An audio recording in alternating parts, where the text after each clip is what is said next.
Voilà, nous avons vu les principales façons de tirer les mèches. Nous avons vu la façon par le brassage, la façon par tirer de brin en brin et puis le coulissage. Donc, coulisser votre mèche. Donc là, je vous encourage vraiment à ne pas zapper, à apprendre vraiment ces méthodes-là, de comment tirer les mèches. Pourquoi? Tout simplement parce que toutes les mèches ne sont pas pré-tirées. Donc, vous pouvez tomber aussi sur avoir vos clients qui viennent avec leur paquet de mèches et qui viennent à l'occurrence avec des mèches non tirées. Et vous serez confronté à pouvoir tirer vos mèches pour pouvoir réaliser les tresses. Très bien réaliser les tresses. Donc, vous serez d'une façon ou d'une autre confronté à ce dilemme. Donc, il faut vraiment apprendre à tirer. Et cette façon, c'est la façon artisanale. Donc, c'est la façon qu'on a connue depuis que la tresse a commencé. On a connu toujours cette façon de tirer les mèches. Donc, c'est une façon traditionnelle. Parce que voilà, on n'utilise pas de machine ni rien, mais on utilise nos mains, nos doigts pour pouvoir tirer ces mèches-là. Donc, je vous encourage vraiment à le faire, à apprendre correctement comment le faire. Surtout qu'il y a plusieurs techniques que vous avez eu là, trois techniques. Donc, vous pouvez choisir celle qui vous va le mieux et l'adopter. Hein. Donc, c'est aussi ça. Mais le fait que vous apprenez toutes et voilà, et après vous pourrez choisir de temps en temps celle qui vous plaît, surtout qu'elles sont complémentaires. Vous avez vu, il y a une qui sert à mélanger en même temps les mèches pour les customiser, pour fabriquer, pour faire des coloris uniques. On a vu ça. Et il y a l'autre aussi qui sert juste à tirer, hein, à tirer les mèches. Et l'autre qui sert aussi à coulisser les mèches qui sont déjà pré-tirées et autres. Et sachez que cette méthode traditionnelle est plus authentique parce que c'est la méthode, disons, industrielle qui utilise les mèches pré-tirées. C'est l'imitation de cette méthode-ci. Ce qui fait qu'il n'y a pas vraiment les bouts qui sont, qui sont vraiment bien tirés, hein, comme ceci. Et ça s'arrête toujours limite à un niveau, disons, un peu plus carré quand même. Donc si vous faites les grosses tresses aussi, ça peut essayer de vous embêter. D'où l'autre méthode que nous avons vue la dernière de coulissage où vous pourrez tirer davantage. Donc vous voyez que ces méthodes traditionnelles ont un gros avantage et resteront toujours d'actualité. Donc sachez le faire, surtout qu'on ne remplace pas encore très vite la mèche non tirée. Elle demeure la plus vendue actuellement, hein, dans le marché, même si peut-être plus tard, je ne sais pas, on va pouvoir peut-être avoir plus de mèches pré-tirées, mais elle va toujours exister. Donc vous serez toujours peut-être confronté avec ces mèches, les personnes qui viendront vous voir avec leurs mèches et peut-être même choisir ces mèches-là si vous les avez dans votre commerce ou dans votre salon de coiffure. Donc voilà ce que je pouvais vous dire là-dessus. Et vous avez peut-être entendu, je parlais de temps en temps, vous allez toujours entendre ça, rajout, mèche ou rajout ou mèche. Donc peut-être certaines personnes peuvent se demander, mais c'est quoi rajout, c'est quoi mèche? Sachez que c'est la même chose. Les mèches, les rajouts, c'est pareil, c'est une et unique même chose. En parlant de la même chose, donc des mèches, des rajouts. Et le nom véritable, hein, le véritable nom, donc la véritable appellation ici, c'est rajout de mèche. Mais bon, chacun a pris un côté pour faire son diminutif. Donc d'autres disent rajout et ça arrête là. Et certains mèche et s'arrête là. Donc ça veut dire la même chose. Ce n'est pas différent. Donc c'est pour cela que voilà, de temps en temps, je dis mèche ou rajout. Et je peux aussi dire dans la formation mèche et dire rajout. Donc ne vous perdez pas, nous parlons bien de la même chose.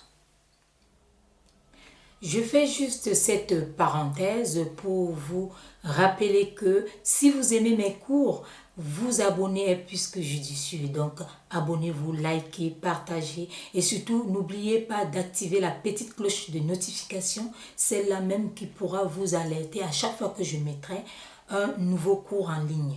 Et je vous informe également que vous trouverez en bas de cette vidéo un lien qui pourra vous conduire vers la formation intégrale.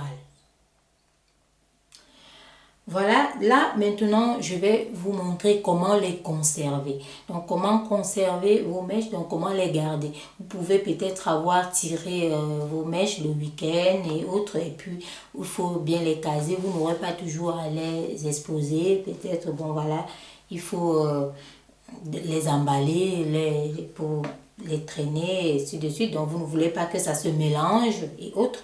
Donc, je vais vous donner, vous apprendre des méthodes, comment les garder. Donc, la première méthode ici, vous pouvez utiliser les élastiques qui viennent avec. Vous voyez, les élastiques, il y a certaines marques qui mettent les élastiques, mais les pré-tirés, on ne met pas d'élastique. Il y a juste, voilà, il y a une fronde comme ça, mais il n'y a pas un chouchou, je vais dire, un chouchou comme ça. Donc voilà, il y a certaines marques qui mettent les deux et d'autres marques ne mettent que de l'élastique.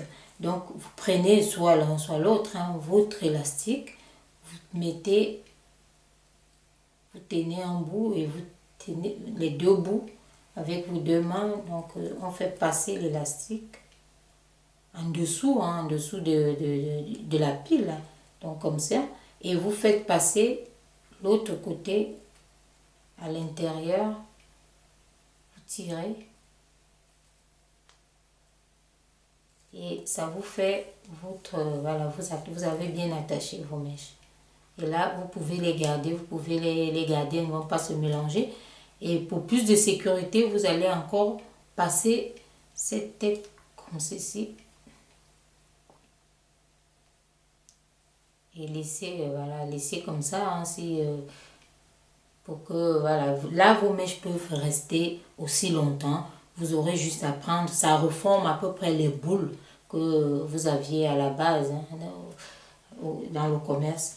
Et la deuxième façon ici, c'est vous pouvez prendre vos mèches comme ceci et faire tout simplement les attacher. Donc les attacher et hop, vous attachez carrément comme ceci, un nœud. Vous faites ça, vous attachez et ça va rester là. Ça va pas bouger du tout, vous attachez. Ça ne va pas bouger du tout. Et ça se défait facilement. Si vous voulez défaire, il suffit de tenir très bien le nœud et de tirer légèrement dedans. Vous voyez, ça part tout de suite. Ça glisse en fait. C'est pas, ça glisse donc ça va rapidement. On refait. Vous attachez, allez hop, vous avez votre mèche et vous pouvez conserver, elle ne va pas bouger, elle va rester intacte, la durée illimitée. Et vous avez aussi la troisième façon que vous pouvez faire ici. La troisième, c'est de saisir juste un petit bout. Donc voilà, vous prenez le 1/3 à peu près, le 1/3. Et vous faites le nœud à peu près comme là, le même, mais sauf que vous ne laissez pas toute la mèche passer en longueur. Donc vous vous arrêtez à un certain niveau, hop, c'est le nœud de cravate. En fait, ça c'est le nœud de cravate parce que vous voyez, il y a vraiment le passage ici. Donc c'est, vous avez attaché, hop, comme ceci. Ça vous fait votre nœud de cravate. Donc là, vous pouvez également conserver à durée illimitée. Donc votre mèche, voilà ces façons de pouvoir les conserver, les garder sans toutefois avoir crainte que ça puisse se mélanger ou alors se perdre ou tomber. Donc rien, ça ne bouge pas, ça ne bougera plus, ça restera comme ça. Voilà ce que je pouvais vous dire par rapport à ce chapitre. Et nous sommes à la fin de ce module. J'espère que vous avez bien vu et que vous avez bien distingué et que vous aurez l'occasion de vous entraîner encore et encore et surtout de bien écouter les petits détails, les subtilités qui peuvent s'introduire à l'intérieur de toute explication, parce que c'est ça, ce sont ces petites choses-là qui feront de vous des grands spécialistes. Et surtout, l'art est vaste et libre à vous aussi de trouver votre vocation, de trouver vos façons de faire. Tout ça, ce sont que des bases qui vous permettront de libérer et de laisser s'exprimer votre génie. Je vous dis merci et à bientôt pour la suite du programme.